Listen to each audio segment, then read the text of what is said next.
Hurmatli obunachilarimiz, hammaga assalomu alaykum. Primo egalaridan 2022-yilda ishlab chiqarilgan qora rangdagi Gentra avtomat mashinamiz Bog'ot avtomarketida sotib olgan. Men sizlarga shu mashinani bir qator ko'rsatib o'taman.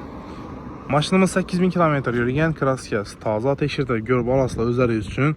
Mashina ichlarida qirchilgan joylari yo'q, akkuratli holatda. 4 dona bo'sh balon plus Euro 4 metan gazda uстановка etilgan.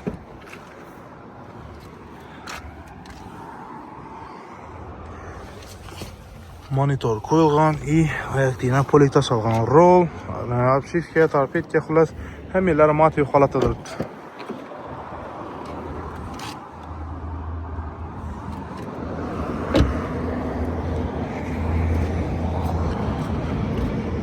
Do'stlar, xullas tayyor narsa. Bahosini egalari 183 million so'm pul bo'lsa beraman deb qo'yibdi. Biroz shu mashinani olaman, kemirgan Gentra qidiribman. Gerek mana shu deb yesangizlar, men sizlarga mashina Primo egasini chaqiraman. Primo egasi bilan savdolashib, gaplashib xarid etaverasizlar. Xullas, avtokredit asosida olaman desangizlar, mashinamizni 45 million so'm boshlang'ich to'lov bilan avtokreditga chiqarib olsangizlar bo'ladi. Plus 8 million so'm ko'cha xarajatlaridan ketadi. Oylik to'lovlaringiz 4 million 400 dan 5 yil chiqadi. Barter xizmatlarimiz ham bor. Mashinalaringizni kelib bemalol barter ketaverasizlar. Xullas, kim shu Gentra avtomat qiziq oladigan bo'lsa, Bog'ot avtomarketga murojaat etaverasizlar.